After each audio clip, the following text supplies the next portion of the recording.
From the Press of Atlantic City. Mike, welcome back to the show.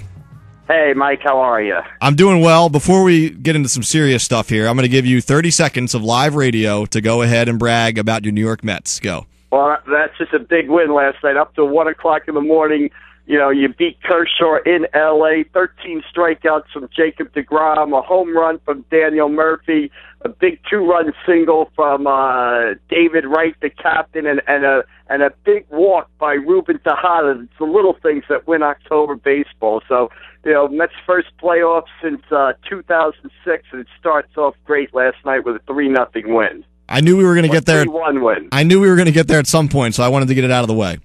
All right, there you go. Thank you. All right, let's talk some high school football here. And the game you covered for the Press of Atlantic City last night was St. Augustine and Mainland. And, of course, the 6 o'clock start out there. So they get this thing going, and then we all see those crazy storm clouds roll in. But really, the Hermits doing a lot of their damage before the delay. And it was Shamir Collins with a touchdown catch, also a punt return for a touchdown, and that Hermits defense shutting down that, at times, lethal Mainland passing attack. What impressed you so much about St. Augustine, especially early on last night?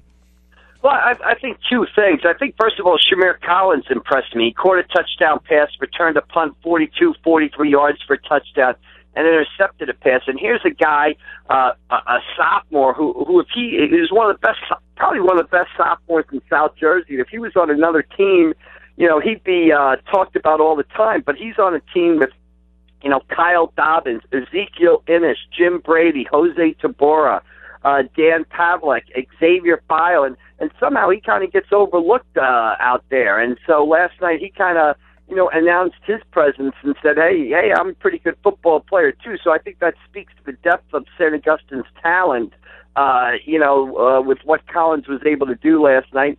And two other things. I just thought St. Augustine methodically won the football game. And the other part is I think you got to give Mainland Regional some credit. I mean, they're 2-2 now.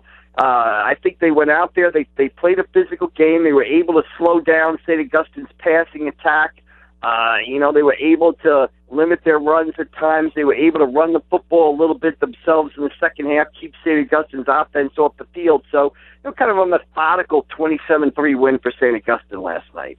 Do you sense a little bit maybe a changing of the guard at the top in the Cape Atlantic League? And, of course, next year it won't be the Cal. But, St. Joe was at the top for so long, a small school and really, an elite level for so long. And this season we're seeing St. Augustine sort of move past them, again, at least for this year. And St. Augustine, a big non-public Group 4 school, so maybe that's to be expected. But, St. Augustine certainly the class of the Cal so far this year. Bigger trend or one-year thing, do you think? Probably part of a trend, but I wouldn't call it a changing of the guard. I don't think St. Joe is really going anywhere. I think St. Joe has a ton of talented freshmen and sophomores. Obviously, I don't think they're as talented as they've been the past 3, 4, 5 years, but they've got a lot of talented young players and will probably be back to the level where they were the last 3, 4, 5 years in a year or two. So I wouldn't call it a changing of the guard, but I would definitely say St. Augustine kind of moving into that penthouse too. I kind of look at it this way. Charlie Roman and Bill Walsh got the Holy Spirit in 2002. In 2007, 5 years later, Holy Spirit was one of the best teams in the state, going 12-0, beating Immaculata, who had Theo Riddick, who plays for the Detroit Lions, to win a state title. Mark Reardon and Charlie Roman, this is their 4th year now at St. Augustine, and you can just see the change in the program, mostly the physical nature of the way they play. Very few teams are as physical as St. Augustine is on both offense and defense. We had Mark Reardon on a little bit earlier. Of course, I asked him about, how things set up for the playoffs, and he gave me the coach answer that they're just thinking about week to week. But you and I can talk about it a little bit more. St. Augustine, non-public 4, they basically have to win out or go through a season with one loss to even get a home game. But it's certainly looking good in terms of St. Augustine getting a home game, maybe even 2. We'll see how it goes. But it's so tough to gauge how good this team is based on its schedule right now because the teams they're going to play in the playoffs that much better. What can you see this Hermits team doing in the postseason? Yeah, you don't know until they get to the playoffs because they play in that state non-public 4 bracket, which has some of the best football teams not only in New Jersey, but in the country in it. So right now, things are looking good for St. Augustine. There's a possibility that they could even end up with the number 2 seed in the bracket if they keep on winning, and that would give them, a home football game, like you said, maybe 2 home football games. So I think the goal for St. Augustine is to win out, obviously, get that number 2 seed, win a first-round playoff game, which, I think they've only won one. I remember them winning up at Notre Dame under Coach Dennis Scuderi a few years ago since they moved to that non-public 4 bracket, get that home football playoff game. And then, and I think would be exciting not only for St. Augustine, but for the entire South Jersey area if they could get to that semifinal and have a Don Bosco or a Bergen Catholic come down here for a big-time, state non-public 4 semifinal. I think that would be a great thing for the prep and also for South Jersey. So I think that would be their goal now. And if you get to that semifinal game, then you take a measure of where you are in a program. Where are we when you compare to those North Jersey powers? Yeah, St. Augustine, I believe, hanging with Don Bosco in the playoffs, just last year, at least for a half, and that game was, I think it was, 42-21, if my memory serves me correct. So certainly they can compete with those big boys up north. We're talking to Mike McGarry right now from the Press of Atlantic City. Mike, let's go elsewhere last night, and obviously a number of big games in the Cape Atlantic League, but I want to start with this Millville-Lapsagami game, and a Millville team that I got a chance to see for the first time a couple weeks ago in that overtime loss to St. Joe, but playing some really good defense right now, flying maybe a little bit under the radar, but a big win last night over Apsagami. Where do you see this Millville team fitting in going forward in terms of maybe a Cal American team that's just under St. Augustine?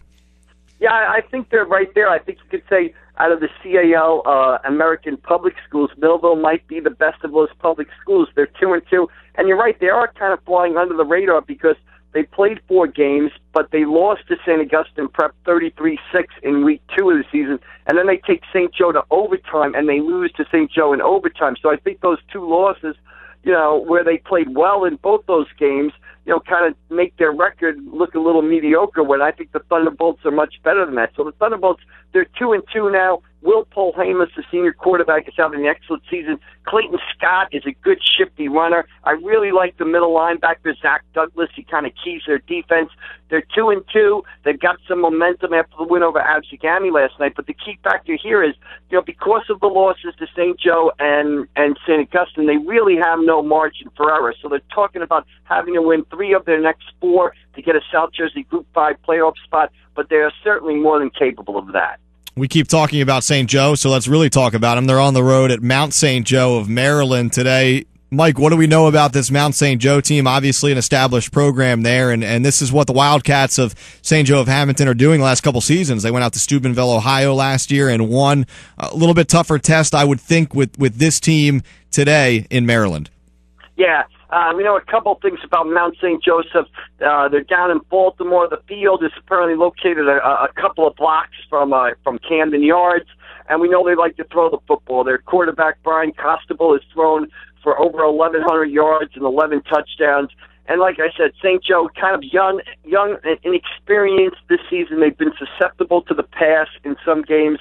This is a tough test for St. Joe from 2 factors. One, the ability of the Mount St. Joseph quarterback to throw the football could give St. Joe some problems. The other factor, Alam Horn, St. Joe's standout, do-everything running back, left the Vineland game in the first quarter with an ankle injury. Don't know how much he's going to play today, so that's going to be another key factor or, could be a tough obstacle for St. Joe to overcome. 2 more Cape Atlantic League games on the schedule today. We'll start with Atlantic City on the road at Vineland. What's going on with the Vikings? I mean, they get a bye week, I believe, last week to maybe try and sort of get it together here. But Atlantic City 0-3, desperately needing a win today on the road against a Vineland team that's much improved. Yeah, a Vineland team that's improved, but both teams kind of need a win to sort of stabilize their season. Like you said, Atlantic City 0-3. People coming into the season, myself included, thought Atlantic City would be better than they have. They opened up the season. They were up on Egg Harbor Township 27-7, I believe, at halftime or early in the third quarter of the season opener, and they kind of squandered that lead, and it's almost like they never recovered. So I know they've allowed more than 40 points in each of their losses. They had last week off. Maybe they can get things figured out going into Vineland. And you have a Vineland team that started the season with back-to-back wins and then dropped games to Egg Harbor Township and St. Joe. So kind of two teams, Atlantic City and Vineland, that are on the wrong track. One of them is going to get a win today and get back on that right track and stabilize their season and maybe take a step towards, turning it into a positive a little bit. Also, Holy Spirit with a rare Saturday home game today, a 1 o'clock start as the Spartans host Buna. And because Spirit played on Monday night, they now push this one back a day to give the kids a little more time. But how do you see this one shaping up in Absecon later between Buna and Holy Spirit? Yeah, this is a big game with playoff implications for both teams. Holy Spirit's 2-2. They're in that state non-public 2 bracket, so they're fighting for a spot or a seating in there. Reggie Jean Charles, running back for the Spartans, has kind of played well. I think he had 3 touchdowns the other night against Middle Township. And then on the other hand, you got Buna coming in. Sammy Crouch, fullback, has 5 touchdowns in his last 2 games. And Buna, 3-1 right now, in the midst of a 3 key game stretch that will kind of determine, their playoff seeding and their Cape Atlantic League National Conference future. They beat Oakcrest last week. They've got Holy Spirit today, and they've got Mainland Regional next Friday night. So how Buna, fares in these 3 games will kind of have a big say in how their season unfolds. So far, they go into this stretch 1-0 after the win over Oakcrest last night. So a big game. Today's winner out at Absecon gets a big boost towards the playoffs. Yeah, that was going to be my next question. I mean, the Cal American Conference, obviously a lot of football to go, but St. Augustine in the driver's seat. The Cal National Conference, to be honest, is a mess right now at the top. I mean, a lot of teams with 1 conference loss. We talked about Buna, Cedar Creek with sort of a letdown last week on the road at Bridgeton as the Pirates were in the driver's seat. Now they have a loss. Holy Spirit, Oakcrest, and certainly have to include the Bulldogs. I mean, a lot of teams jockeying for that top spot there in the Cal National. Yeah, wide open and a big game coming up next Friday night with Oakcrest, who has the impressive win last night over Pleasantville, or over Lower Cape May, rather. So Oakcrest wins that game. Terrence Smith, the running back, with a big day. Kendall Elliott, the quarterback, with a big day. And Cedar Creek plays at Oakcrest next Friday night. That'll be a big game as far as determining the Cape Atlantic League Championship. Cedar Creek still kind of controls its own destiny, even with the upset loss at Bridgeton.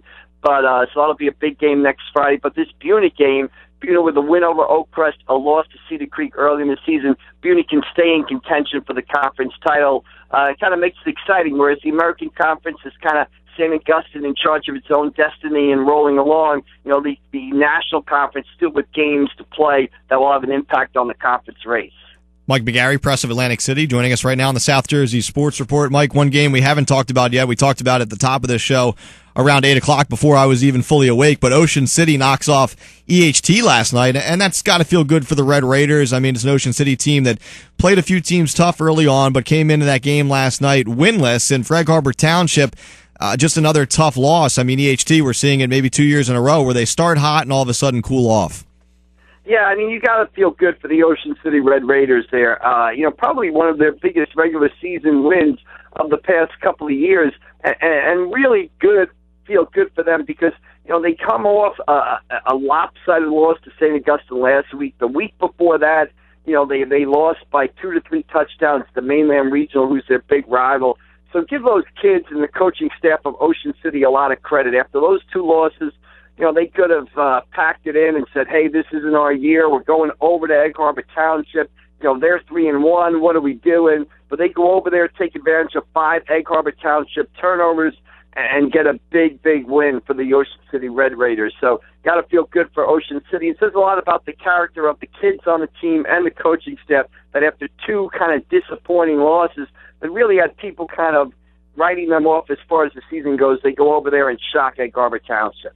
All right, let's go rapid fire a little bit on some things outside the Cape Atlantic League. But, we haven't touched on it yet this morning, but a lot of good teams in the Shore Conference so far this season. How are things shaping up there? What are some teams to keep an eye on here as we enter sort of the stretch run of the regular season?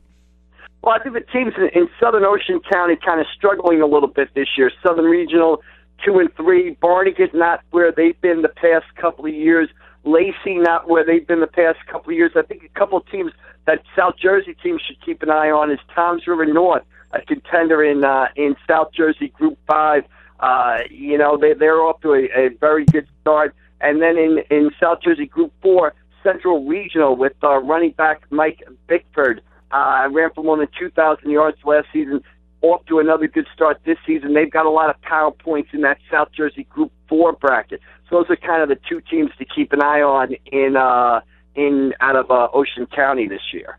And then in terms of the Press of Atlantic City's coverage area into the West Jersey, what pops to me is Hamilton, obviously, and we talked to Jim Razzo a little while back here on the show. But 5-0, it's a team that we've talked about a little bit on the sidelines and looking really good, to be honest, right now.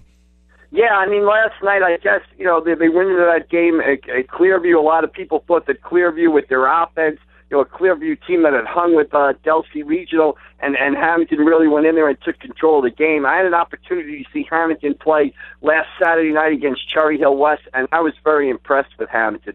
A lot of people kind of wondered, what would happen. Pete Lancetta stepping down, Jim Rasso taking the program over. How would that affect? How would that affect the Blue Devils? They said the Blue Devils are the Blue Devils even more so with Rasso. This is what I would call a classic Hamilton team. They are a big, physical football team. They play the way Hamilton football teams have played for the last 25 years. Zach Bernard, linebacker and fullback, is one of South Jersey's top players. Mitchell Vitale at running back gives them that speed. Malachi Winters can run and mix in some timely passes at quarterback.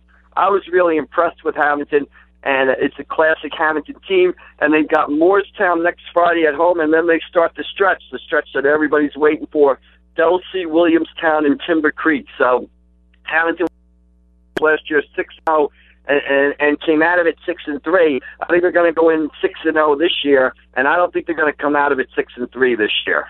Obviously, regular season, a lot different than the playoffs in terms of who projects as state or South Jersey champions. I mean, St. Augustine Prep, undefeated right now, is still a long way from being considered a favorite for a state champion. Conversely, St. Joe maybe having a little bit of a down year, but still a heavy favorite to take home the, I believe, non-public 2 title this year. So who are some other teams, Mike, that maybe we're not talking about a ton, but could still really be in the mix? And I'm talking about Cape Atlantic League teams here that could still be in the mix in terms of playoffs, making that run toward a South Jersey sectional title. Well, I think Oakcrest is a team to watch in South Jersey Group 3. I mean, they're 3-1, and they lost in the final minute to Buena Regional. So they were driving down in the rain, in the pouring rain last Friday night. Seems like we're in one of those falls where it rains every Friday night, and sometimes you get those.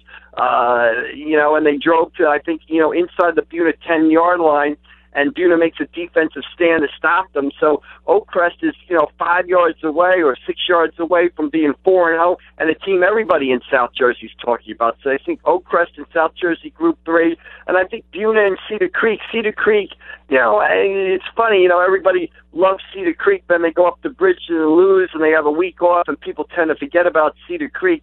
But Cedar Creek, with the talent at the skill positions, with Bo Melton, Amir Mitchell, Kamir Harvey, Jesse Milza. It's going to be tough for Group 2 teams to match that talent at the skill positions. All right, couple other quick hitters before we let you go here. I know you're the number one East Coast USC football booster right now. What's going on with the Trojans? The Trojans have all the talent in the world, but for whatever reason, they have not been able to put it together on the field so far. Disappointing losses at home to Stanford and at home to Washington on Thursday night, and a tough stretch coming up where they've got Notre Dame next Saturday, Utah the weekend after that, Cal the week after that. So, I became a fan of the Trojans because my son is now a freshman at USC. I thought it would be, I'd adopt the football team. It'd be fun to root for USC. And who knows, I'd be taking a mediocre program under my wing right here. So something's got to change. And also, are you trying to take my TV job? I'm going to let you plug what you guys are doing on the website there at the Press of Atlantic City, but I'm seeing your face a lot more online than I used to. Yeah, a lot of exciting things going on at the Press of Atlantic City. We're putting together a weekly preview show that's usually up on the website, our pressofac.com or hslive.me, I believe it is. So we have a weekly preview show that gets up there on Tuesdays. That's pretty good. It's 5 or 6 minutes. I picked some games. We have some interviews, some highlights in there. And then every Friday night by about 11:30 up on our website, you can go to our website right now, pressofac.com, and see highlights of 5 or 6 Cape Atlantic League games, some narration and stuff like that. So pretty exciting stuff, some pretty good stuff going on over there, and I encourage people to check those videos out because it's kind of entertaining, and you get to see some of the players in action that you read about or we talk about.